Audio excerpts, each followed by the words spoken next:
Hey everybody, this is Mike with Free Roaming Photography, and in this video I'm sharing with you my 12 favorite photos from the 2022 year, or in this case, a favorite photo from every month of the year. It was a really good year, and compared to previous years, it was much more productive than other years I've had, and so I'm very happy with a lot of the images that I picked. And if you're curious to find out which of these 12 images is my favorite from the entire year, keep watching and I'll let you know which one that is. This image was taken just below Teton Pass on Highway 22. I was still living in Victor, Idaho at the time, so I was making frequent commutes over to the Valley of Jackson Hole, and with our long nights in the winter, managed to catch a number of sunrises on the way over, but this one in particular, it's just one of those perfect winter mountain landscapes with the sun cresting over the mountains in the distance. And also, coming off of a bit of personal turmoil, this image represented a new beginning for the new year that got me off to a pretty excited start. In February, I was still living over in Victor, Idaho, and since my passion is Grand Teton National Park, my trips over the pass to actually get into the park were pretty limited. Also, with a very dry and weak snow season, it didn't provide much in terms of inspiration or productivity. Nevertheless, I still made a few trips over, and this image in particular I felt really captures sunrise and winter in Grand Teton National Park quite effectively. March was a bit like February in terms of photography. However, the big exception was that I made a road trip down to the southwest where I explored some familiar territory as well as a bit of new territory in northern Arizona and southern Utah. A lot of this trip focused on Grand Staircase, but my last stop was to Capitol Reef National Park before heading home, and it's one of my favorite national parks, and doing a familiar hike, I came away with this image, and it's certainly not an award-winning photo, but it is a really nice photo, and for sentimental reasons, it's one of my favorites from the entire trip and from the month of March. Heading into April, the bear activity was still relatively low, and I was still living in Victor, Idaho, but at the time I was making frequent trips into the National Elk Refuge to try to capture the bighorn sheep before they migrated out of the area. As an extra bonus, I'd also acquired a new telephoto lens, a 500 f4, from a friend that I was very eager to try out and practice on, and the bighorn sheep were making excellent subjects. So while I came away with plenty of shots of them, this one in particular that I converted to black and white of a bighorn sheep ram posing majestically on a cliff under a cloudy sunset sky really just became one of my favorites of that month. In May, I spent much of my time focusing on the grizzly bears and black bears that were emerging from their dens, and of course grizzly bear 399, who was in the area with four soon-to-be sub-adult grizzly bears of her own that she raised. My main goal was to get all five bears in one shot, and while I had succeeded in doing that, they were nice, but they weren't really photogenic and they weren't some of my better work. So on one encounter, I saw a shot shaping up, and rarely does the shot ever shape up the way you want it to. You can will it and you can predict it all you want, but generally the animals tend to go off in another direction.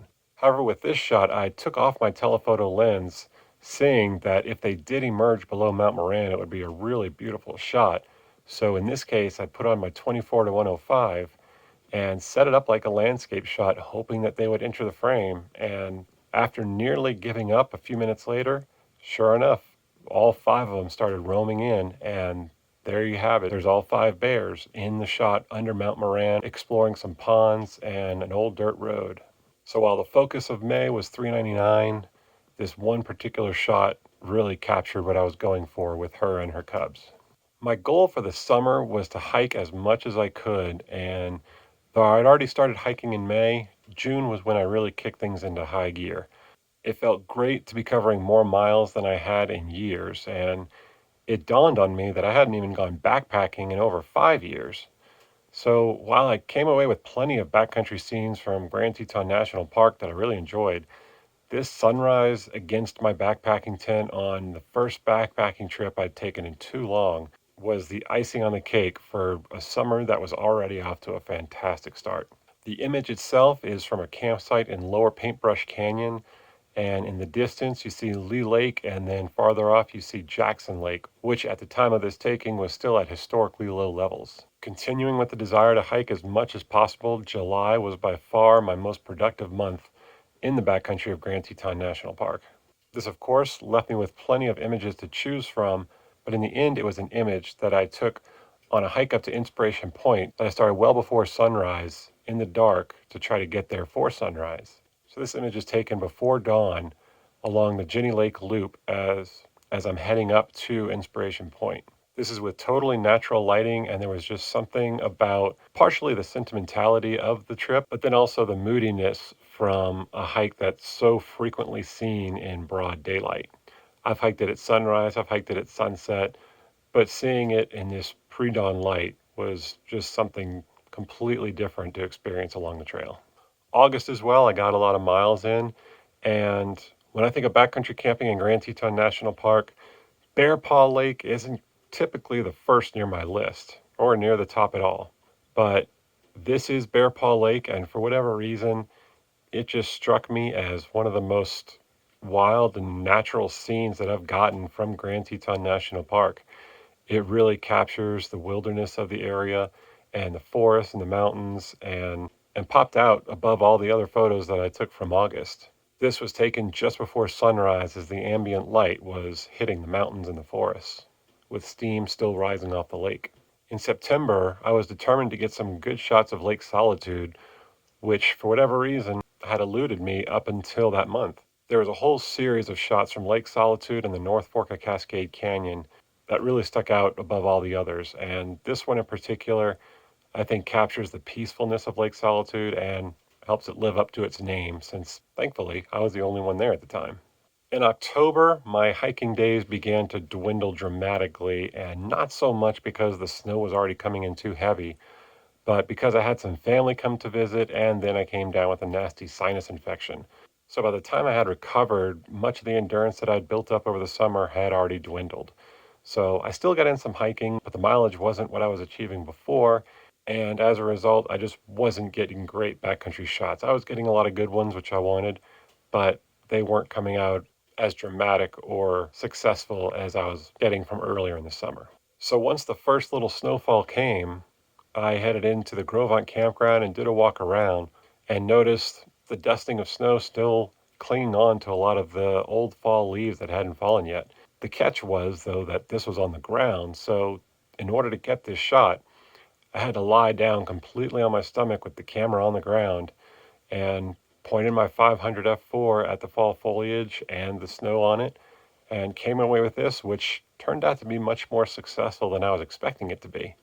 So for that reason, this is my favorite one from October. Winter came in heavy once November came around, and so the hiking officially came to an end, so I turned my attention to the National Elk Refuge, where the bighorn sheep are migrating back in.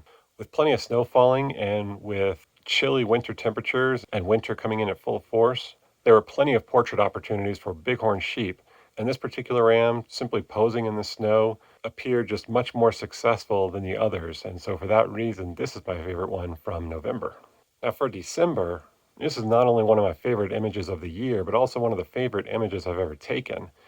It is converted to black and white, and the story is I was driving down into town. I was heading into the National Elk Refuge to try to go get some more bighorn sheep, but I noticed that unusual pattern draped along the west side of Miller Butte. So I pulled off into a pullout and looked at it closer and noticed it was a massive migration of elk migrating up the hill, creating this really beautiful curve all along the butte.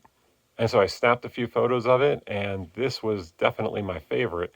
And the black and white conversion really accentuated the curve of the herd's migration and made it into something simple yet compelling.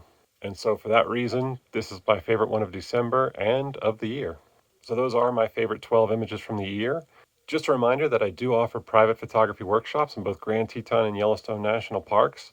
If that's something you're interested in, be sure to check out the link in the description for more information and how you can get booked up for that. If you have any questions or comments about the images or anything else, feel free to leave them down in the comments below. And if you enjoyed this video, please like and subscribe. And thank you for watching, and happy trails.